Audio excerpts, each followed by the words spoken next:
I am so blessed to be a Gundog trainer. So from the start, we bring on these pups. We nurture them. We breed quality because quality counts. Temperament counts. And if you've got quality from the start, then you've got a good foundation to build on. That's what we want to do. We want to build on that foundation. We want to build the desire to want to please. We want these dogs to want to follow. By feeding them as I am now. These pups are 36 days old, 38 days old. And as I feed them, they start to develop and trust me. I'm tapping into that primal motivator, the survival. The mother is still giving the milk, but in the next week, the mother will be off them. And I will be taking over completely with these pups, building that foundation, building that trust, building that gameplay. It's so important. And then we move on to play. And gameplay is also a primal motivator. Kids love gameplay, humans like gameplay, and puppies like gameplay. Socialization is so important at this stage. We want them to develop and move forward. We want them to get used to touch, get used to humans, but we don't want to overstimulate the brain. But as you can see, when the kids are young, they're absolutely lovely for these puppies because it teaches them socialization. Look how that puppy cuddles in, and look at the love of one of my grandsons for that little dog and how gentle he is with them. And it's all to do with teaching the dog the structure of what we want. But the dog has got to go wrong to be able to put it right. And at this point, it's all gameplay. We use no discipline at all because we want the dogs to want to follow, want to be with us. It's important. As they start to develop, open up, have fun, yet again, gameplay. We're not telling them off for doing things. We're just letting them be pups, letting them be dogs. We're not putting them under pressure. We're letting them explore, learn by the mistakes, and they're following the bitch. Because what they're saying is, we've got security with the bitch, but they've also got security with me at this age.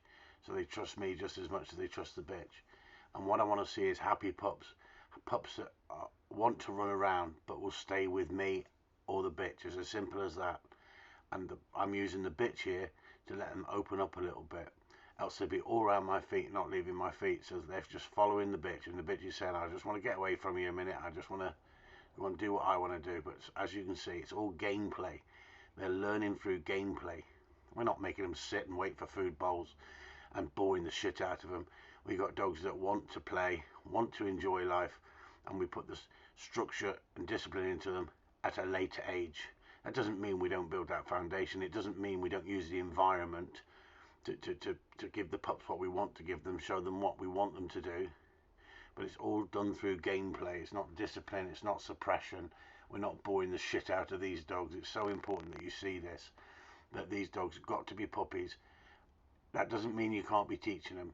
That learning stage at an early age is really important, but it's what you start to teach them and when you start to teach them. And they develop no different than humans, but different stages. You can move on to more advanced stuff. Why would you send a young puppy to university when it's not even been through play school? So as you can see, we're now building desire, one-to-one desire with this dog. The desire for this little young dog or bitch, I can't remember. This was probably 10 years ago. And at the end of the day, all it was is building drive and desire. And people say to me, why did you get rid of it? Why did you get rid of it? Because people come along and they want a decent dog and they give you decent money. And then I sell them. It's my job. I can't keep everything in the kennel. But at the end of the day, what I'm doing is building that foundation for the person to come along. Where's the food bowls? Where am I using food bowls to get this dog to race out and pick this and bring it back? I'm not, am I? I'm building drive and desire through gameplay. Gameplay is creating drive and desire. You can see how the dog wants to play the game.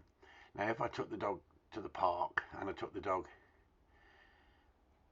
everywhere I went and let it sit on the settee and let it do anything it wanted and carry things around the house, then it might not listen to me.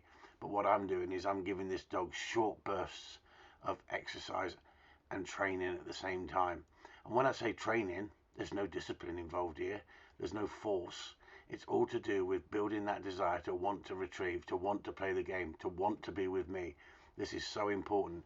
You've got to be able to see this to understand this.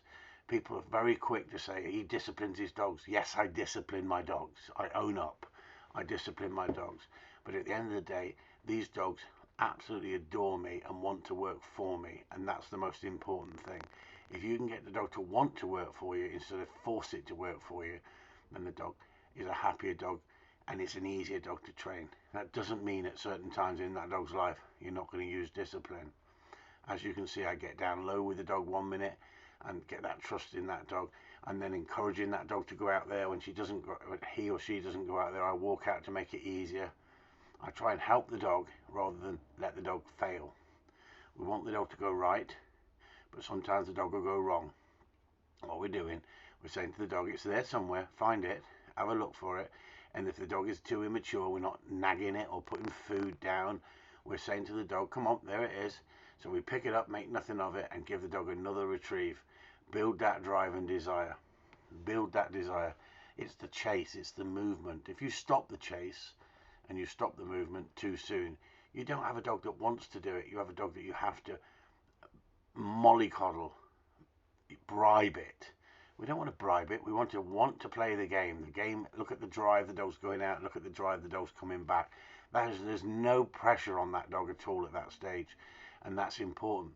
Once the dog starts to play me up and starts to be naughty, then it's time to say, right, there's some ground rules with this game, and you've got to play it with rules. But at the moment, the dog is just naturally going out, racing back. The dog wants to play the game. And that is what the foundation of the Corleone way is. It's, don't leave your dog in a kennel. You don't train a dog in a kennel.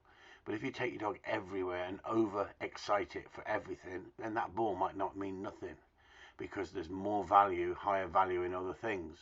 But every time that dog comes out, if it has gameplay with me, and we have touch, and we have companionship, it's gameplay. I've been teaching this for over 15 years, gameplay. Before that, I would say 25 years ago, I was more of an obedience trainer than using as much gameplay as I've used. But over the years, I've learnt that gameplay is the most valuable thing that you can get into that dog at an early age. If you get that dog to want to be with you and you're not having to shout and scream or keep it on a long line because it keeps clearing off, or it's got his head down, it's hunting, but it's not listening to you, then you created the problems because the way you've brought the dog up, the environment you've brought the dog up in. The environment plays a massive part. But look at this. I don't worry about that little dog dropping it at that point. I can teach that dog to hold it in a minute.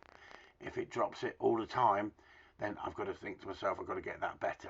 But at the moment, that dog's bringing it in 1 minute and next minute dropping it. But I don't worry about it. As long as I've got that desire, I show you all how many times have I showed you that building drive and desire is the most important thing early on in the dog's training.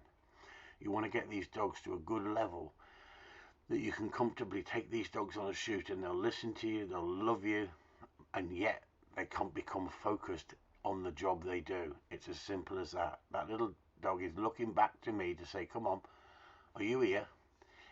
And then you've got the finished thing. You've got a dog that you can sit there on the peg when you're picking up or shooting. You can sit that dog there and it's not going to go till told. And when you do send it for something that's been shot, it goes straight out there and straight back, and you're not having to nag it. The drive and desire pushes that dog out there, and you bring back those wounded birds very, very quickly. It's a fine example, watching that steadiness of that dog, watching them birds away. That's not a dog that's been bribed, that's a dog that's been trained. This is what all this is about, everybody. Everybody is mis-selling everybody else out there. So this is a Labrador, is being sent, a young Labrador being sent for, and another bird comes down as the Labrador is being sent for the bird I asked it to go to. The idea is the dog's going to leave that one, come back with the bird I asked it to come back with. So I'm handling it. There you go, the bird dropped in there, look, and he must leave that one and go back for the one behind. And the dog has listened to me and then comes back up the hill with the bird I want. That's what training is all about. It's not about, there you go, and he's got to teach that dog to leave that bird. He looked at the other bird and I whistled the dog in and the dog didn't drop. The dog readjusted but brought that bird in. Then I'll send the dog for the other bird when I'm ready, not when the dog wants to go for it.